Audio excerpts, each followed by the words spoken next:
white with red hair, crudely put. But today the singer, Ed Sheeran, was named the most important act in black and urban music by the 1Xtra powerlist, which calls itself the UK's leading black music radio station. The list itself, in which 3 out of the top 4 acts are white, has been criticised as the saddest list in music history by grime artist Wiley. So has the English music industry gone backwards, as he says, or has it reached a new level of confidence in how it perceives music and colour? Bubbling under Newsnight's Hot 100 is Stephen Smith.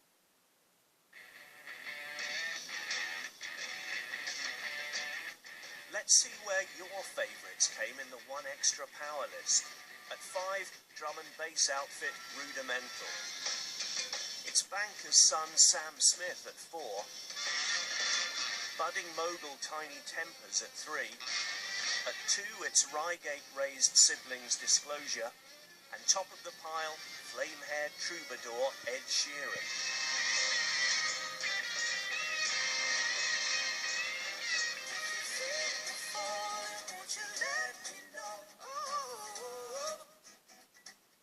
He's already so big that he has his own body double.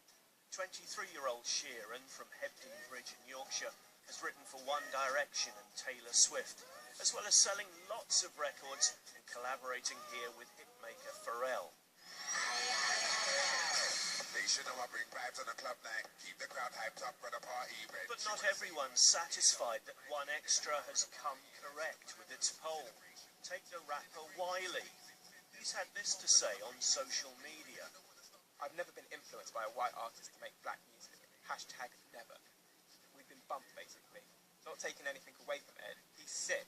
But black artists in England, we're getting bumped. Yeah, well, it was very controversial, but it was no surprise to me because it's always been the case, certainly in this country, that it's white artists who have always dominated when it comes to black music, because it just seems to be a more palatable version of the music, more acceptable in this country.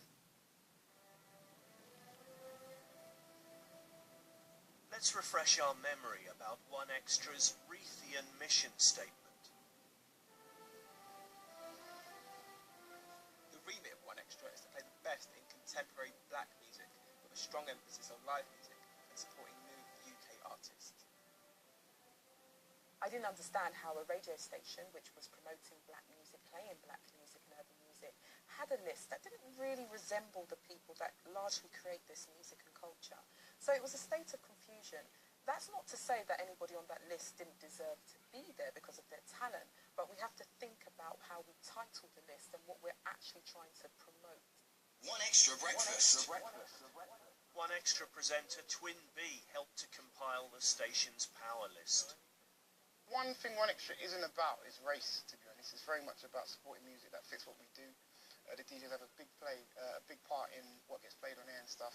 And Ed Sheeran's been someone who's been championed by a whole heap of DJs across the station from the beginning of his career. Well, does that mean you need to rebrand the station then and get away from the idea that it's a contemporary black station?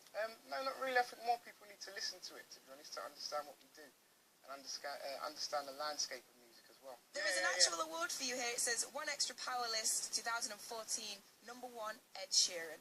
Hey. So Sheeran's the first recipient of the 1Xtra bauble. Perhaps they should call it the onesie. Steve Smith for that lasting thought. The recording artist Exo Man is here with me in the studio. He's collaborated with Ed Sheeran, and Neil McCormick, chief music critic of the Daily Telegraph, is with us too.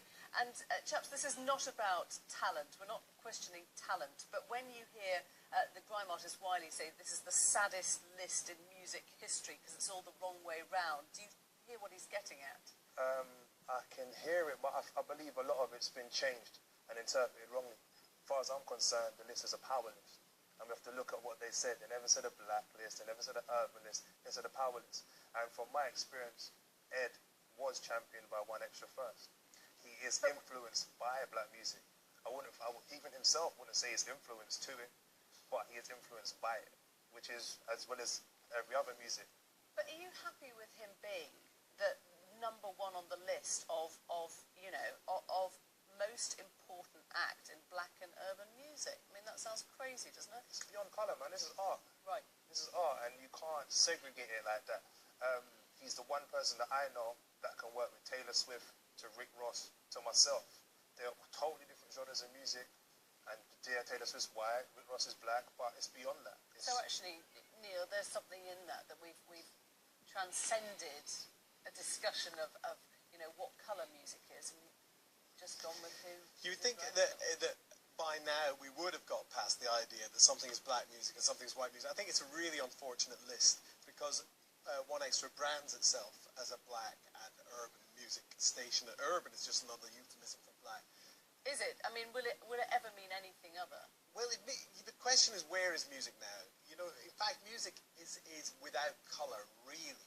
The popular music that we listen to is blended across hip-hop, urban music, club music, chart music, dance music, rock music. It's just everybody's listening to all this stuff and it's all blended together. They're not really caring about Where does Ed Sheeran sit then within that? But he's very interesting. He's in a sense, he's a singer-songwriter, an acoustic singer-songwriter, which is a very white genre. Right. But he's brought in a hip-hop inflection. He works with rappers. His rhyming schemes are hip-hop. So he's a very modern contemporary artist that does sit across these genres. But if you're a young black artist looking for a niche station that's going to support young black artists, I think to be told, the red is a new black is fairly disappointing.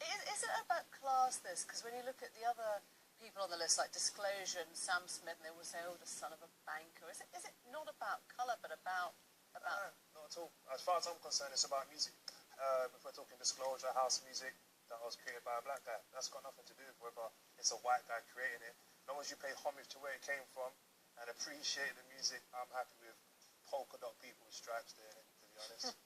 What about the station? Do you think it's time we stopped having a station that thinks of itself as serving black music? I think One Extra does support us as a black artist. It supports me and it supports many others.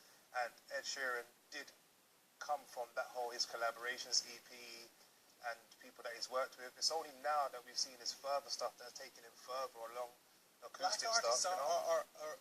Do struggle. They are underrepresented in popular music in the major white countries of Britain, America, these huge Western. So they need some kind of infrastructure support, and that's what One Extra was invented for. But then it's stuck with the fact that it wants to play pop music that people are listening to, and it plays as much music by white artists as black artists. The US now, Ed Sheeran and Sam Smith, they're number 1 and 2, right, in the Billboard charts in the US. Iggy Azalea at the moment is the biggest female rapper the world's ever seen, and she's a white girl from Australia, and she's a fairly generic rapper, and I think that she's got that push. It's the Elvis syndrome, if we can find a white artist who can do this black music really well. But she still mimics an accent there, doesn't she? But she puts on an American accent, and she does an American style, but she's a white rapper, like Elvis was a white rock and roller, and that's still a big impetus. Are you surprised that we have a problem with this list? Things can be taken out of context. I do believe his point when I sit down and say, yes, there should be a lot more support for black artists in general. However, I want to that's a whole other subject that I can sit and talk about for days. All right. But yeah. We'll invite you next door then. Exo Man and Neil McCormick, thank you. Thanks for coming in. That's it for tonight, but we leave you with the Nobel Prize winning author and freedom campaigner Nadine Gordimer.